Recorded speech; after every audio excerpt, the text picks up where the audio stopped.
Velocity selector, velocity selector हम क्यों और किसको बोलते हैं? Velocity selector, velocity selector term से ही समझ में आ रहा है कि ऐसा पार्टिकल को चूज करना जिसका वेलोसिटी हमारे लिए प्रिफरेबल है। हमको जिस वेलोसिटी का पार्टिकल चाहिए उस वेलोसिटी के पार्टिकल मेरे को मिल जाए।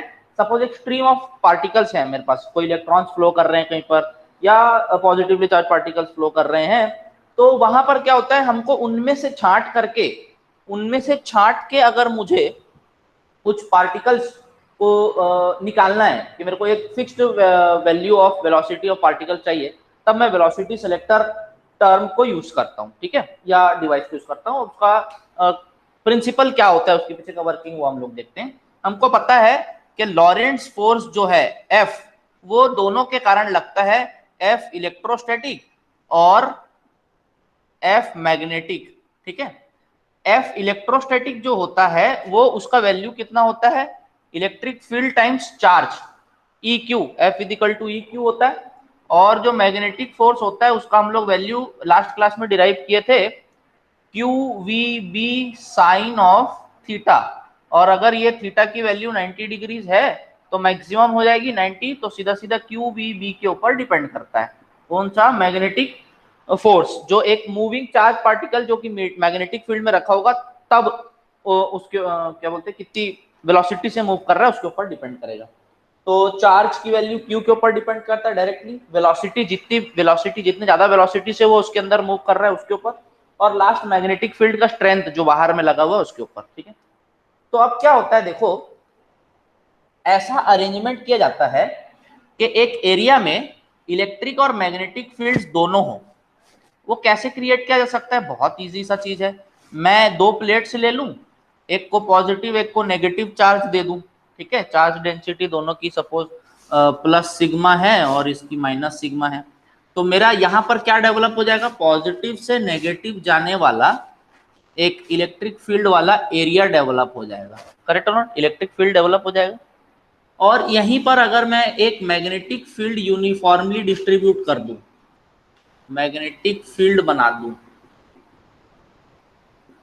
अब वो मेरे को ये नहीं देखना है कि मैंने कैसे बनाया, मैंने बस इसी एरिया के अंदर एक मैग्नेटिक फील्ड भी प्रोड्यूस कर दी, ठीक है। इस एरिया के अंदर एक मैग्नेटिक फील्ड भी प्रोड्यूस कर दी।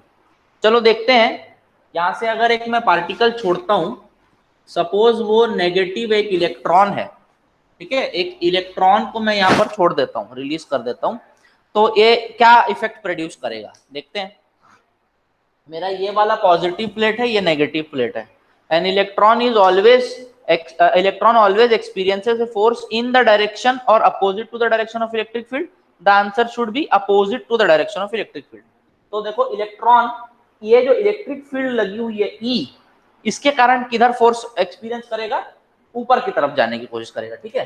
तो हम इसको कैसे दिखा सकते हैं, हम ये बोल सकते हैं इलेक्ट्रिक फील्ड के कारण ये इलेक्ट्रॉन ऐसा कुछ जाने का कोशिश करेगा, करेक्ट और नॉट। इलेक्ट्रिक फील्ड के कारण ये इलेक्ट्रिक फील्ड के इन्फ्लुएंस में ऐसा जाने का कोशिश करेगा, करेक्ट और नॉट, ठीक है। अब लगाते हैं कौन सा, पाम रूल लगाते हैं, किसके लिए, ये जो मैग्नेटिक फील्ड यहाँ पर एग्जिस्टिंग है इसके कारण मेरा इस इलेक्ट्रॉन के ऊपर किस डायरेक्शन में फोर्स लगेगा, ठीक है। मेरा पाम रूल लगता था किसके ऊपर, with respect to direction of current. Palm का डायरेक्शन बाहर की तरफ दिखाता था क्या, क्या बोलते हैं हम लोग, force experience by the particle, और ये जो फिंगर्स थे वो मैग्नेटिक फील्ड का डायरेक्शन शो करते थे, और थंब जो था करंट के डायरेक्शन में शो करता था, ठीक है।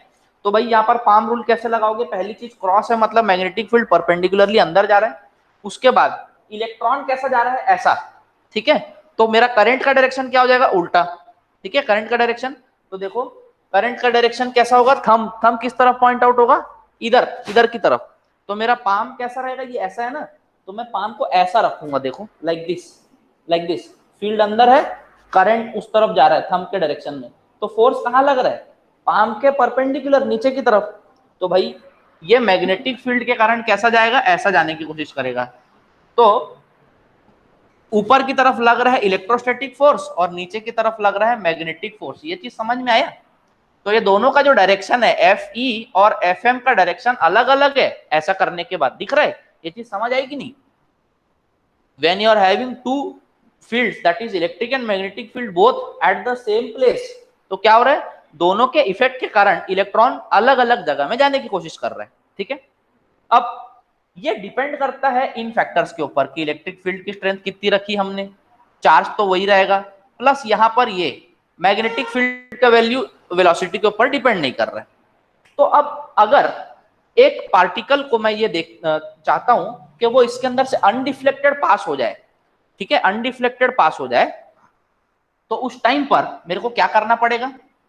Force due to electric charge electrostatic origin should be equal to force due to magnetic origin. यही होगा, मतलब जिस टाइम पर ऊपर खींचने वाला फोर्स और नीचे खींचने वाला फोर्स इक्वल होगा, उसी टाइम पर ये पार्टिकल सीधा चला जाएगा यहां से। ठीक है, तो इसमें वैल्यू पुट करते हैं। इलेक्ट्रोस्टैटिक फोर्स कितना है? Q times E, Q times E, और मेरा मैग्नेटिक फोर्स कितना है? Q times VB। चार्ज यहां से एलिमिनेट हो गया, इसके बाद Q हट गया, E इज इक्वल्स टू, अब velocity of the particle which is rotating inside the magnetic field, magnetic field के कारण जो रोटेट करेगा उसकी वेलोसिटी के लिए हमारे पास फॉर्मूला है। कहां से आएगा? देखो, R is equal to M V by Q B करके फॉर्मूला डिराइव किए थे हम लोग। Radius of the path in which the particle will travel, तो M V by Q B आ गया वहां से। यहां से v के लिए सॉल्व कर दो, v इज इक्वल टू क्या हो जाएगा? R Q B by M आ जाएगा, R Q B by M आ जाएगा v के लिए अगर हम सॉल्व करते हैं। ठीक है, तो यहां पर पुट कर देते हैं, क्यू क्यू तो कैंसल आउट हो गया, e v की जगह R Q B by M into B. ठीक है, ओके। अब यहां से r के लिए सॉल्व कर दो, बी स्क्वायर हो जाएगा, तो मेरे पास वैल्यू आ जाएगी इसकी। इक्वेशन यहां पर भी आएगा। इस इक्वेशन से जब मैं, मेरे को जिस वेलोसिटी का पार्टिकल चाहिए वो कितना हो गया? देखो, e बाई बी। एक ये फॉर्मूला भी याद रखने वाला है। ठीक है, एक ये फॉर्मूला भी याद रखने वाला है। अब इसके बाद यहां से सॉल्व करते हैं, इसको आगे बढ़ाते हैं। देखो, r is equals to M E by Q B square. ठीक है, ये रेडियस की वैल्यू है। जब हम इसके अंदर वैल्यूज डालते हैं, रेडियस मतलब कितने कर्व पाथ में ट्रैवल करेगा। अब अगर यहां से देखो, मास ऑफ द पार्टिकल और चार्ज ऑफ द पार्टिकल, ये तो कांस्टेंट्स हो गया। ठीक है, कांस्टेंट्स हो गया के, तो बच किसके ऊपर रहा है? देखो, डिपेंड किसके ऊपर कर रहा है? ई अपॉन बी स्क्वायर के ऊपर डिपेंड कर रहा है। ठीक है, आर। अब मेरे को आर की वैल्यू को क्या करना है? जीरो, जीरो लाना है। Radius of, sorry not zero, we have to increase it for R. जब इन्फिनिटी होगा तभी तो वो स्ट्रेट जाएगा यहां से। आर की वैल्यू कोई भी, मतलब किसी भी तरफ इंक्लाइंड नहीं होनी चाहिए। तो हम क्या करते हैं, ये ई, मतलब जो इलेक्ट्रिक फील्ड मैंने यहां लगाया, इसकी वैल्यू को और बी की वैल्यू को इस तरह सेट करते हैं ताकि ये आर की वैल्यू किसको अप्रोच करे? इंफिनिटी को अप्रोच करे। इनको, this is how when you leave an electron, a beam of electron through it, तो इसमें से क्या होगा? जिस पार्टिकल्स का वेलोसिटी ई और बी के रेशियो में कांस्टेंट है, वो पार्टिकल्स क्या होंगे? सीधा निकल जाएंगे यहां से, उसको बोलते हैं कॉलीमेट होकर निकल जाएंगे। That process is known as collimation, और कॉलीमेट होकर के निकल जाएंगे, और बाकी पार्टिकल्स क्या होंगे? डिविएट होकर के नीचे या ऊपर चले जाएंगे। ठीक है, ये चीज समझ आ रहा है सबको?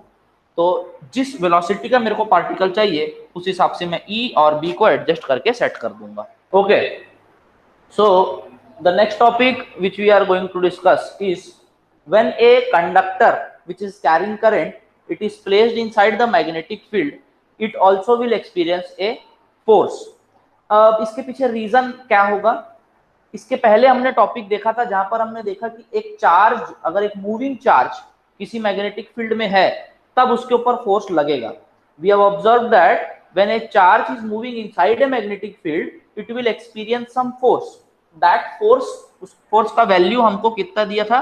F M is equal to Q V B sine of theta, theta being the angle between the velocity of the particle and the magnetic field. ठीक है, तो ये F is equal to F M वहां पर दिख नहीं रहा होगा, Q V B sine of theta था, ठीक है, Q V B sine of theta था। सो एक चार्ज, एक कंडक्टर जिसके अंदर करंट फ्लो हो रहा है, तो उसके अंदर भी क्या है, there are lot many charges which are flowing inside the conductor. एक कंडक्टर के अंदर भी बहुत सारे चार्जेस फ्लो हो रहे हैं, ठीक है। तो उस कंडक्टर को जिसके अंदर बहुत सारे चार्जेस फ्लो हो रहे हैं, उसको मैंने अगर इस फील्ड के अंदर रख दिया बी, जिस मैग्नेटिक फील्ड के अंदर मैंने रखा, तो क्या होगा, उन सभी चार्जेस के ऊपर फोर्स लगेगा due to this magnetic field, और उन सभी चार्जेस के ऊपर फोर्स लगने के कारण क्या होगा, ये जो कंडक्टर है, ये कंडक्टर के ऊपर भी फोर्स लग रहा है, हम ये बोलेंगे। So the result of the force acting on all the charges moving inside the magnetic field would be that the conductor itself will experience a force when it is placed inside the magnetic field. This topic also has been discussed in 10th class, where we discussed only the direction of the force experienced by the conductor. क्या हुआ था, experiment क्या था हमारा, मेरे पास अगर एक U shaped magnet रखा था और उसने क्या किया था, एक कंडक्टर लिया था जिसमें से करंट फ्लो हो रहा था, उसको टांग दिया, कहां से, वायर की मदद से, और करंट इसमें से फ्लो हो रहा था, ठीक है, ऐसे करके टांग दिए, यहाँ पर वायर बांध दिया ऊपर से ऐसे, और उस करंट वायर में से आ रहा था, इसमें से फ्लो होकर के दूसरी तरफ से चला रहा था, तो कंडक्टर के अंदर करंट फ्लो हो रहा था। Now what did they do, conductor ऐसे प्लेस्ड है और इसके पास में यू शेप्ड मैग्नेट लेके आया ऐसे करके, ठीक है, तो उसका एक पोल नॉर्थ होगा, दूसरा पोल क्या होगा, साउथ पोल होगा, तो ऐसे लेकर के आया, तो नॉर्थ पोल साउथ पोल के बीच में क्या होता है, मैग्नेटिक फील्ड होता है। So what this condition developed, the conductor was placed inside the magnetic field of this U-shaped bar magnet। तो इसके ऊपर क्या लगने लगा, फोर्स लगने लगा। The direction of the force experienced by the current carrying conductor placed in the magnetic field was given by Fleming's left hand rule। याद आ गया, ठीक है, फ्लेमिंग्स लेफ्ट हैंड रूल से हमको इसका डायरेक्शन मिल जाता था कि वो अंदर की तरफ जाएगा बार मैग्नेट में या बाहर की तरफ आएगा यू शेप्ड मैग्नेट में, ठीक है। तो अब यहाँ पर हमको देखना है कि वो जो मैग्नेटिक फील्ड की स्ट्रेंथ के हिसाब से उस कंडक्टर के ऊपर कितना फोर्स लगेगा। अभी हमने चार्ज के ऊपर का देख लिया है, तो force which is experienced bye a conductor which is placed inside a magnetic field, ये हमको देखना है कितना फोर्स लगेगा, ठीक है। तो यहां पर देखो, by the help of the diagram I have shown you that a conductor of length L is placed inside a magnetic field. अब ये कंडक्टर जहां पर रखा हुआ है ना, वहां पर मैग्नेटिक फील्ड की डायरेक्शन कैसी है, एक्स डायरेक्शन में है, ठीक है। यहाँ पर ये तीनों के हिसाब से बता दिया, तो मेरा एक्स डायरेक्शन में मैग्नेटिक फील्ड है, मतलब मेरा मैग्नेटिक फील्ड एट प्रेजेंट ऐसा जा रहा है, ठीक है। कंडीशन क्वेश्चन में फोर्स उसके ऊपर किस डायरेक्शन में लगेगा, कौन सा, मैग्नेटिक लॉरेंट्ज फोर्स, ठीक है, टोटल लॉरेंट्ज फोर्स नहीं, मैग्नेटिक लॉरेंट्ज फोर्स एफएम, जिसकी वैल्यू हमको पता है Q V B sine theta, वो कैसे लगेगा, इस डायरेक्शन में लगेगा। अब इसके ऊपर चार्जेस के ऊपर, उसके बाद ड्रिफ्ट वेलोसिटी, मतलब अब इसमें से करंट कैसा फ्लो हो रहा है, ये दिख रहा है मेरे को, करंट यहां से एंटर हो रहा है, ठीक है। तो इलेक्ट्रॉन्स किस डायरेक्शन में ड्रिफ्ट कर रहे होते हैं, opposite to the conventional direction of flow of current. तो इसके अंदर इलेक्ट्रॉन्स कैसे फ्लो हो रहे होंगे, ऐसे करके फ्लो हो रहे होंगे, ये बोल सकते हैं। तो सपोज करते हैं हम लोग एक इलेक्ट्रॉन इस कंडक्टर में किसी एक पर्टिकुलर टाइम पर यहां पर था, तो वहां पर हमने अपना फ्रेम ऑफ रेफरेंस रख दिया, जहां पर वो will see what is the direction of force plus what is the magnitude of the force at present with respect to the direction of magnetic field, the drift velocity of the electron, velocity of the electrons flowing in the conductor, वो कितने angle पर inclined है, theta पर है, ठीक है। क्योंकि हमको याद है, देखो इलेक्ट्रॉन्स के ऊपर फोर्स लगता था तो Q V B sine theta था, बी वी होता था वहां पर, वी मतलब क्या था, वेलोसिटी, वेलोसिटी के और मैग्नेटिक फील्ड के बीच का जो डायरेक्शन था वो मायने रखता था, वहां पर साइन थीटा था, तो थीटा के ऊपर तो डिपेंड करेगा, ठीक है। तो ये मेरा डायग्राम हो गया। अब हम देखेंगे टोटल फोर्स कितना लगता है। तो अगर इस कंडक्टर में से एक छोटा सा करंट एलिमेंट मैं मान लेता हूं डीएल, उस छोटे से करंट एलिमेंट के कारण कितना फोर्स इस कंडक्टर के ऊपर लग रहा है इस मैग्नेटिक फील्ड के कारण, वो अगर मैं निकाल लूं तो फिर क्या होगा, इंटीग्रेट कर दूंगा टोटल लेंथ के लिए of the conductor and I can find out the total force experienced by this complete conductor when it is placed in the magnetic field B, ठीक है। Okay, let us start. हमारा statement कहां से चालू होगा, सबसे पहले मेरे को ये पता करना है कि इसके अंदर कितना इलेक्ट्रॉन्स है, तो मैं उसको क्या करूंगा, number of electrons per unit volume के हिसाब से निकाल लूंगा, ठीक है। तो लिख लेंगे let number of electrons per unit volume of, volume कहते हैं, वॉल्यूम ऑफ कंडक्टर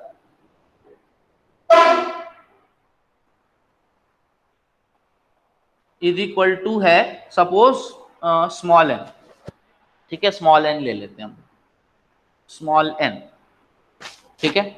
तो therefore total electrons in length कितना, ये छोटा सा जो लेंथ है dl, पहले उसके लिए सॉल्व करना है मेरे को। तो लेंथ dl में कितना इलेक्ट्रॉन्स है ये देखना है मेरे को, dl लेंथ के अंदर कितना इलेक्ट्रॉन्स है। तो कितना हो जाएगा, पर यूनिट वॉल्यूम लिया है, ठीक है। तो डीएल लेंथ का वॉल्यूम कितना होगा, सपोज इसका area of cross section A लिया मैंने, इसका जो वायर है उसका एरिया ऑफ क्रॉस सेक्शन कितना है, ए है, ठीक है। तो ये कितना हो जाएगा, number of electrons in the unit length A. तो सबसे पहले हो जाएगा नंबर, मतलब पर यूनिट वॉल्यूम में कितना इलेक्ट्रॉन्स है, N multiplied by A into DL, यही होगा। ये ए इंटू डीएल क्या है, volume of this length DL, तो एन ए डीएल आ गया, ठीक है। This is the total number of electrons inside it, okay. अब इसके बाद आते हैं हम लोग, जो मैग्नेटिक लॉरेंट्ज फोर्स था वो कितना लग रहा था देखते हैं, ठीक है। वी नो से आएंगे, we know magnetic Lorentz force on an electron is given by F M से डिनोट किए थे उसको, F M is equal to क्या होता था, Q times vector V cross vector B, ये था वेक्टर के फॉर्म में, V velocity of that electron और Q charge of that electron. तो यहाँ पर इलेक्ट्रॉन है तो मैं direct F M magnetic Lorentz force, charge कितना है, एक इलेक्ट्रॉन का चार्ज है इसे ई ले लूंगा, वेलोसिटी कौन सी है, वी डी है, ठीक है, मल्टीप्लाइड बाई वेक्टर बी, ये हो जाएगा। ये हमको पता है इसलिए हमने ये इन्फर कर लिया, ओके ओके। तो यहां पर एक इलेक्ट्रॉन के लिए इतना फोर्स हमको मिल रहा है उसके ऊपर, ठीक है, फॉर एन इलेक्ट्रॉन। तो इसको एफ एम ई ले लेते हैं, ठीक है, एफ एम ई बोल देते हैं। अब इसके बाद force experienced by the electrons in the length DL of conductor, एक इलेक्ट्रॉन के ऊपर इतना फोर्स लग रहा है, ये चीजें तो कांस्टेंट है। तो यहां पर अगर मैं टोटल चार्ज डाल दूं तो मेरा क्या आ जाएगा, टोटल वैल्यू एफ एम आ जाएगा। तो F M is equal to कितना हो जाएगा, अच्छा ये जो फोर्स है स्मॉल लेंथ के लिए है तो मैं इसको डी एफ एम बोल दूंगा। डी एफ एम का मतलब क्या, force, small amount of force which is experienced by the small current element DL, ठीक है। तो DFM is equals to total charge उसके अंदर कितना आया था, N A D L into charge of one electron, ठीक है। ये नंबर ऑफ इलेक्ट्रॉन्स थे, चार्ज ऑफ वन इलेक्ट्रॉन हो गया तो टोटल चार्ज आ गया क्यू, और vector V D cross vector B, ठीक है। वी डी क्या हो गया, वेलोसिटी, ड्रिफ्ट वेलोसिटी, मतलब उसी स्पीड से तो चल रहे हैं वो लोग, और वेक्टर बी क्या हो गया मेरा, मैग्नेटिक फील्ड का स्ट्रेंथ। ये चीज समझ आया कहां से आया ये फॉर्मूला। इलेक्ट्रॉन जो है उसको माइनस में लेना है, ठीक है, ये नेगेटिव में रहेगा भाई, ठीक है, नेगेटिव में रहेगा। अब यहां पर देखो D F M is equals to D F M मतलब small amount N A D L minus E में है मल्टीप्लाइड बाई वीडी की जगह ड्रिफ्ट वेलोसिटी, मतलब क्या होता है, average velocity with which the electron drift to from one end to other, यही होता था। तो इसको टोटल लेंथ कितना ट्रेवल करना था, वो कंडक्टर के लेंथ के बराबर एल है ना, ओके। तो v इज इक्वल टू, और एवरेज वेलोसिटी मतलब यूनिफॉर्म वेलोसिटी थी, ड्रिफ्ट वेलोसिटी यूनिफॉर्म कांस्टेंट होती थी, v इज इक्वल टू ऐसा पॉइंट t होता है। तो मैं v की जगह क्या लग सकता हूँ, v की जगह लग सकता हूँ l अपॉन टोटल टाइम जितना उसको ट्रैवल करने में लगेगा। तो over here in place of vd I can write down dl by dt, क्योंकि मैं स्मॉल अमाउंट के लिए ले रहा हूँ, छोटे dl एलिमेंट के लिए कितना हो जाएगा, dl by dt cross vector b, ठीक है, क्रॉस वेक्टर b ये लिख सकता हूँ। इसको एक इक्वेशन दे देना। Also I is equal to क्या होता था, charge per unit time, current flowing per unit time, तो इसको मैं dq बाई dt लिख सकता हूँ, I is equal to dq by dt, ठीक है। अब Q यहाँ पर कितना है उसके हिसाब से हम यहाँ पर वैल्यू पुट कर देते हैं। टोटल चार्ज जो होगा करंट एलिमेंट से जो करंट फ्लो हो रहा है वो dq बाई dt हो गया, ठीक है। तो I is equal to D by D T of Q।